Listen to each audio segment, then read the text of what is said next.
Imaginez-vous, vous êtes dans une immense plaine sillonnée de fleuves. Vous n'entendez autour de vous que les piaillements des oiseaux et le souffle du vent. Au loin, vous discernez des immenses pics enneigés. Vous êtes dans le pays du Tsuyo, le pays le plus mystérieux de tout Karos. Alors, si vous avez envie d'en savoir plus sur ce pays, suivez-moi en direction des plaines humides, des villes tentaculaires et des hautes montagnes de ce pays unique.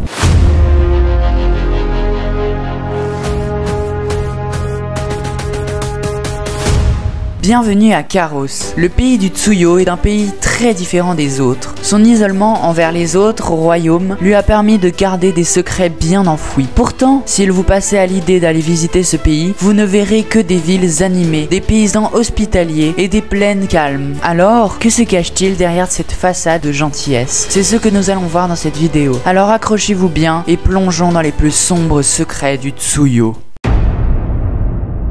Le Tsuyo est séparé en 4 régions naturelles. La région du centre, la plus grande et la plus peuplée, abrite les plus grandes villes du pays, ainsi que les champs qui font que le Tsuyo est une puissance agricole. En effet, les plaines centrales du Tsuyo sont sillonnées de fleuves, ce qui leur confère une humidité idéale à la culture du riz. Par exemple, la région du nord est très peu peuplée et inintéressante. Ce n'est qu'une étendue de plaines froides et inhospitalières. La région de Prixali est la plus à l'est du pays. Cette région est occupée au centre par la jungle tsuyenne et c'est la seule à avoir un accès à la mer du Tsuyo.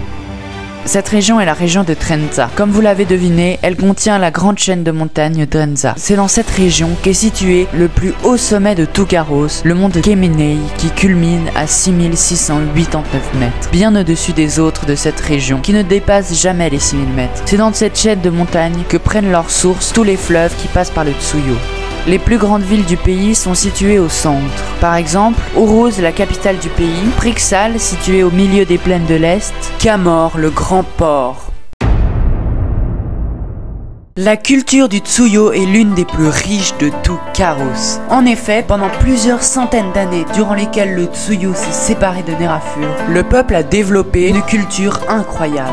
Les Tsuyais croient en la religion primitive, tout comme les Nerafuriens, mais leurs religions sont quelque peu différentes. Au-delà des noms qui sont différents, les fonctions des dieux sont souvent éloignées. Par exemple, le dieu Nerafurien de la foudre sera plutôt le dieu de la colère chez les Tsuyais. Le Tsuyo est aussi le seul pays à avoir une langue qui lui est propre, le Tsuyais. Les Veizo avaient aussi leur propre langue, mais celle-ci a disparu. Les autres peuples se sont mis à parler le nordique, la langue nérafurienne, après la colonisation, ou le sudiste, un mélange entre des rudiments de la langue Veizo et le nordique.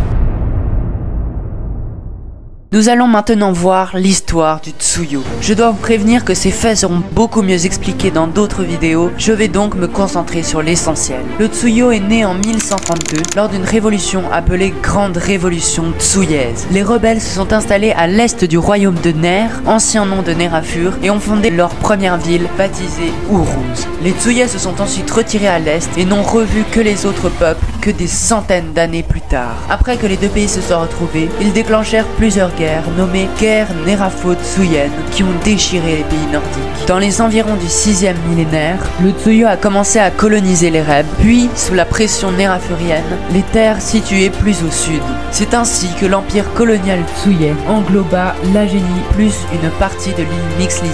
Après sa défaite lors de la guerre d'Agénie et le début des temps unis, le Tsuyo s'affaiblit considérablement jusqu'à perdre la Grande Guerre et devoir s'exiler en Prixali pour que le royaume s'éteigne.